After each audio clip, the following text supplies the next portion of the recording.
Bonsoir à toutes et à tous, soyez les bienvenus dans Planète Locale, l'émission de BFM Marseille-Provence consacrée à l'actualité environnementale. Dans le département au sommaire de cette émission, donc, toute l'actualité locale qui parle d'environnement. On commence tout de suite avec l'actu de la semaine et ça se passe avec Rémi.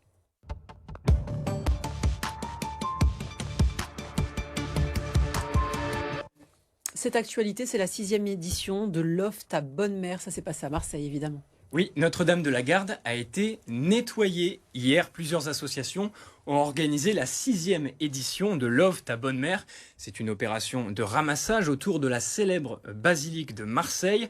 Alors, selon le collectif Un déchet par jour, un des organisateurs de l'événement, pas moins de 1200 Marseillais bénévoles se sont réunis dimanche après-midi, et ce, malgré quelques gouttes de pluie. Quels déchets ont été les plus ramassés, Rémi ? Alors, je suis allé sur place pour prendre un petit peu d'infos et puis aussi pour participer au ramassage. Chaque année, on fait à peu près le même constat à Notre-Dame avec beaucoup de déchets plastiques, plus de 20 000 mégots encore ramassés hier. Mais on remarque aussi un nombre inquiétant de bouteilles en verre. Alors, ce qui est intéressant, c'est que le collectif Un déchet par jour travaille avec une association qui s'appelle Merterre, qui caractérise les ordures ramassées, qui fait de la collecte de données. L'objectif, c'est de contacter les marques dont les produits ne sont pas jetés à la poubelle, ou en tout cas pas assez, notamment pour que ces entreprises engagent des actions de sensibilisation auprès de leurs clients. Dernière info, le prochain clean-up, la prochaine opération, ce sera le samedi 26 février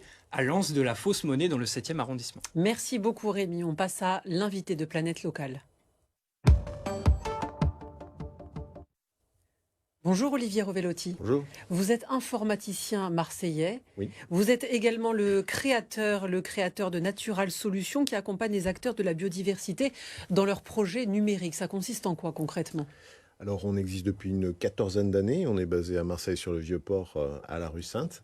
On est une 30aine de salariés aujourd'hui et on se concentre sur 3 grands projets, grands pôles qui sont aider à reconnecter à la nature, reconnecter au vivant, aider à protéger, à préserver la biodiversité là où elle est encore présente et où elle est encore résiduelle, et puis restaurer dans les différents types de milieux, en ville ou dans le monde agricole, une biodiversité dans un état qui serait plus acceptable, ou en tout cas qui pourrait rendre des services écosystémiques nécessaires à notre survie sur cette planète. Alors, à qui est-ce que vous vous adressez ? Des acteurs publics, privés du territoire ?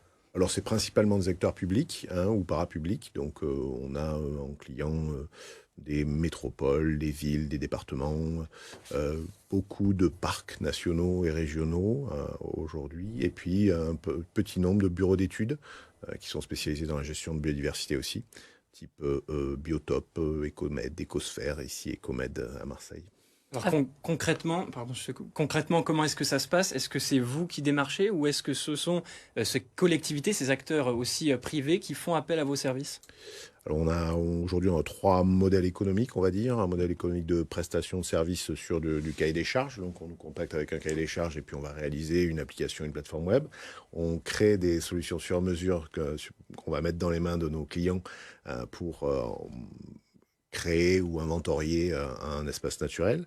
Et puis, on a un modèle de conseil où on va essayer d'imaginer des solutions pour travailler à la transition d'un territoire. Avec les collectivités, vous vous intéressez particulièrement aux arbres. Oui. Alors, en quoi consiste ce travail ? Alors ça, c'est une plateforme qu'on a lancée à peu près il y a 1 an. Elle s'appelle ecoteca.org. Vous pouvez aller la voir. On recense aujourd'hui 1,5 million d'arbres en ville. Donc l'idée, c'est d'inventorier pour mieux gérer ce patrimoine naturel en ville, pour proposer des solutions de végétalisation qui soient cohérentes. On sait aujourd'hui que l'arbre, c'est une solution de captation de carbone. Ça rend aussi des services écosystémiques de résorption des îlots de chaleur. On va avoir de plus en plus chaud dans nos villes du Sud.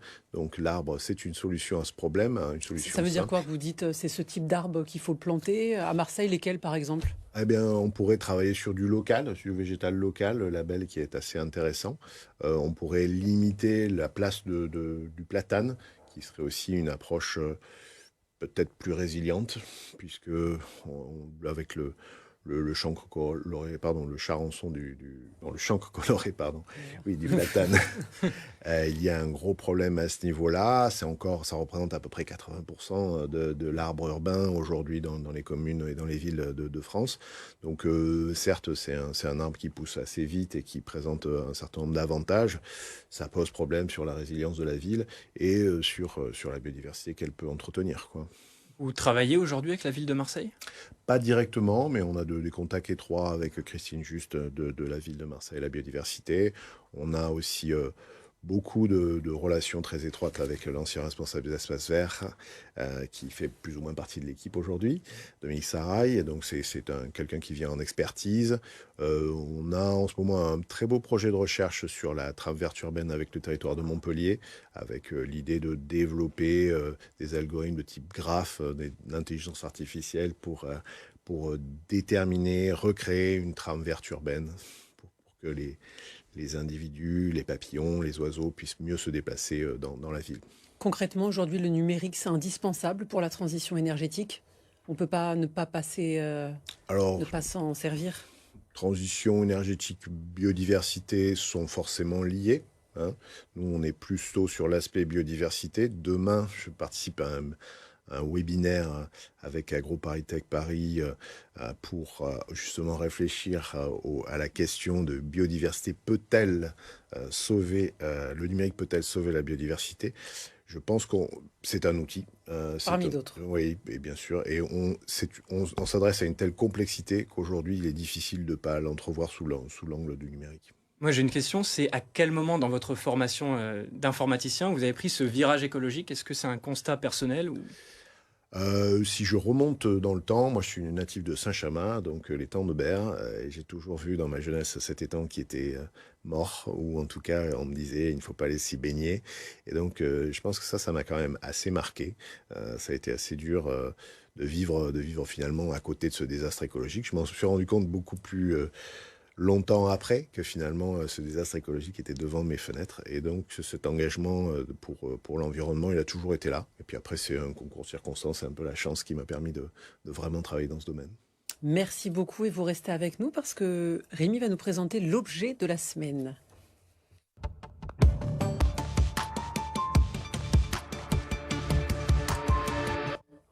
Rémi, on reste à Marseille.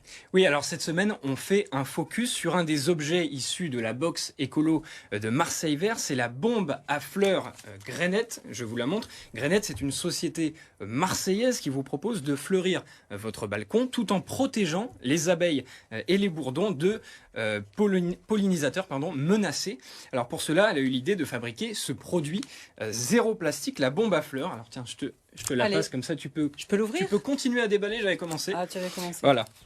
La bombe à fleurs, donc c'est une sorte de petit bouchon végétal. Tu vas voir, il y en a plusieurs à l'intérieur, constitués de graines de mellifères. Voilà, un petit bouchon végétal. Ah, c'est ça le bouchon. Alors on le met où? Qu'est-ce qu'on en fait? Alors on peut le mettre sur notre balcon, on peut le mettre dans la nature, dans son jardin.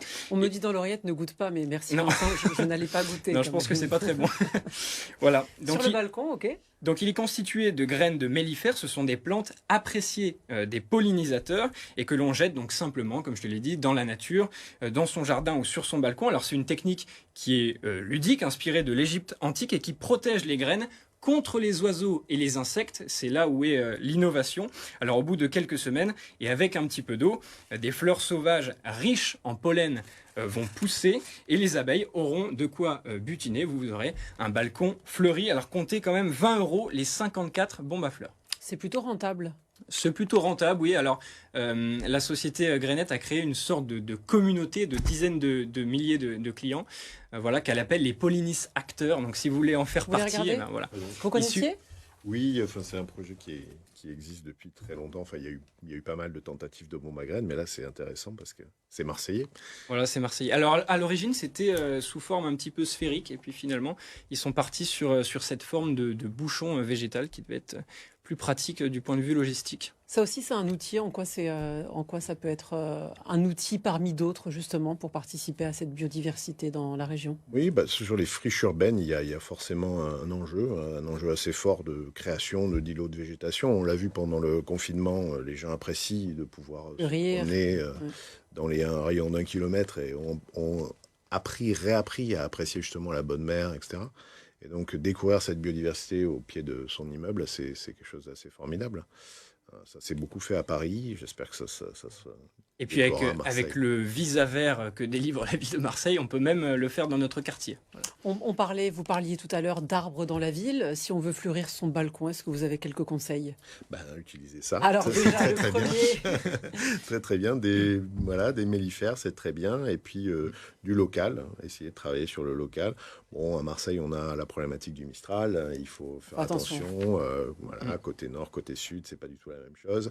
Vous pouvez essayer de mettre des petits hôtels à insectes, vous pouvez mettre des nichoirs, ça peut fonctionner. Sur le Martinet, il y a des choses très intéressantes qui ont été faites à Toulon, euh, avec la création de nichoirs à Martinet, puisque avec la résorption des façades, on a fait disparaître tout un tas d'habitats. Sur Toulon, ils ont été très précurseurs là-dessus. J'aimerais que ça se fasse à Marseille aussi. Et on suivra ça. Merci beaucoup Olivier Revelotti d'avoir été l'invité de Planète Locale. Merci Rémi. On se retrouve la semaine prochaine. Quant à nous, on se retrouve après une courte pause pour continuer de faire le tour de l'actualité provençale. À tout de suite.